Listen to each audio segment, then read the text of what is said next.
Hi everybody, it's Matt here, your local friendly neighbourhood vestibular migraine sufferer. I'm sorry it's been a while since I've done a video. I've been actually really busy moving house, so will actually be the last video I do in where I'm living now, hence why there's a change of angle because I've moved my desk. And the next time I do a video it will be in my new place, so that's why there's been a bit of a gap in videos. I hope you're doing well, and given this is the first video of 2022, Happy New Year to you all. I hope those of you who are suffering quite badly with your vestibular symptoms, I hope this will be the year that you get your diagnosis, you get your treatment and you start to get well again. Because remember, as you were, you'll be again and you will get better. So I've got a number of videos planned for this year, but the first one, which I'm doing today, voila, hence why I'm here, is a topic that has kind of been in my thoughts quite a lot over the last couple of years. It's certainly come out of discussions with people I've got to know, girls I've got to know, bit of a clue there, girls I've got to know who suffer from vestibular migraine, vestibular disorder. And that's the whole topic of why women, or more women, seem to get vestibular migraine. And also when they do, the symptoms tend to be more severe than when men get it. Now, men out there listening to this, I know there's quite a few of you, no need to get the narc on. That's not saying that we don't get it bad, because as you know, I've had it and it is bad. But what the people though that I have spoken to who've had it the worst, who've literally been bedridden for a period of time with this condition, have been women. So that's where I'm coming at it from. I think it's no coincidence that in the medieval times and you know, before medicine advanced, this condition was known as the floating women syndrome, and women who had it were perceived to be and accused of being witches and were thrown in jail, which is of course a fantastic treatment for this condition. So that it's no coincidence that the condition itself had women attached to it, even though it was considered to be something supernatural, which we know was a load of rubbish.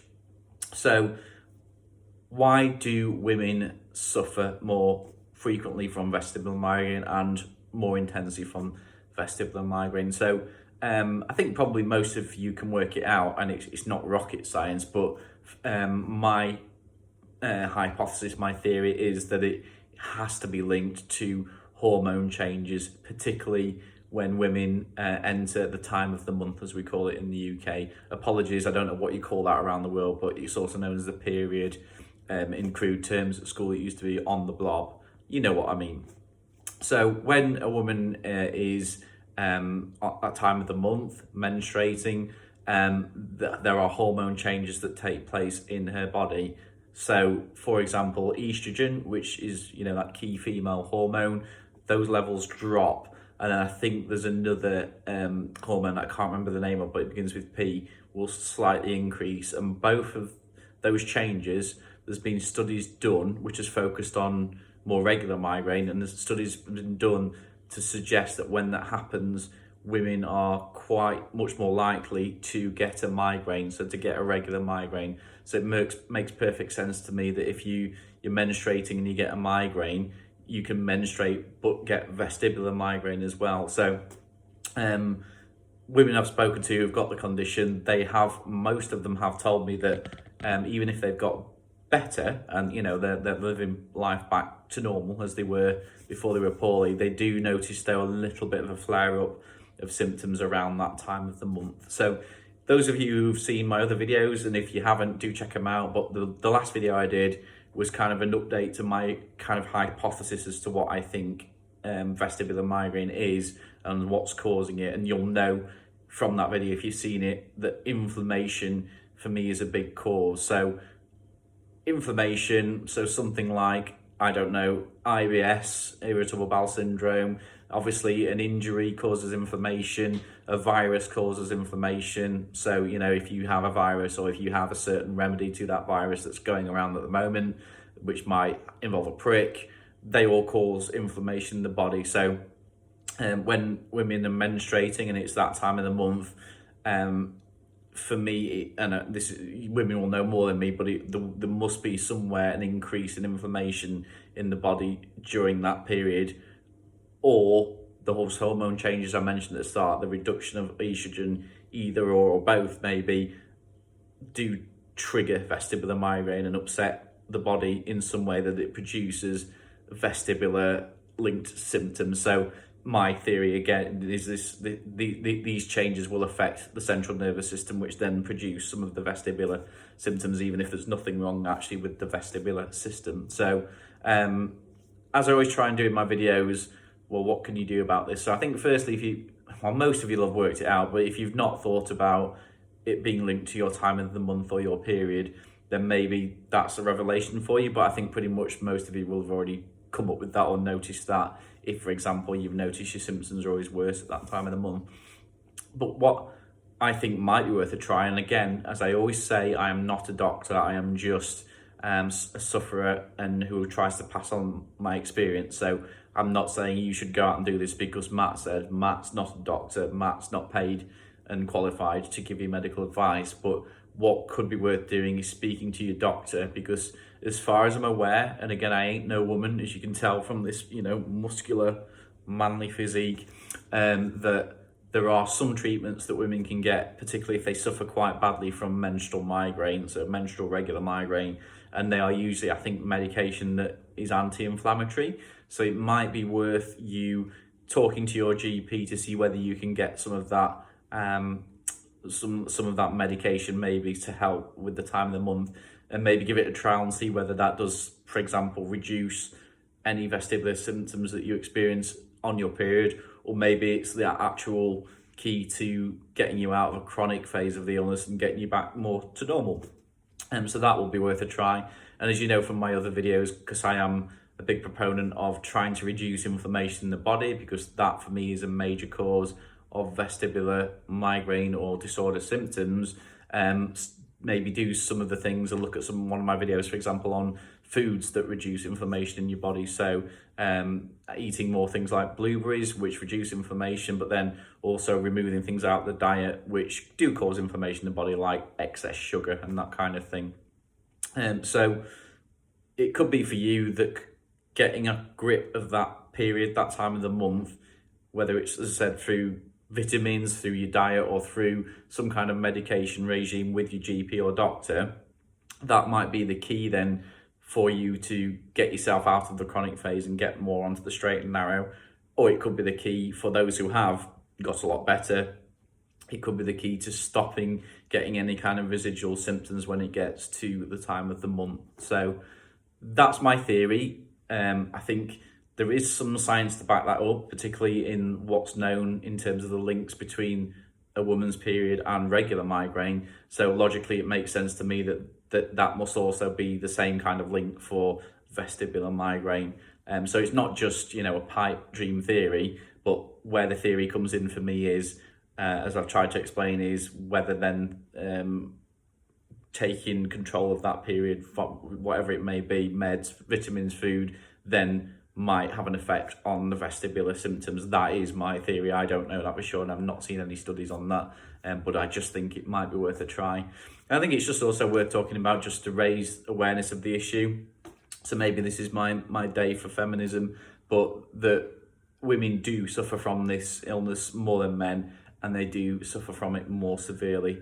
So I think that's an important thing, an important message to get out there.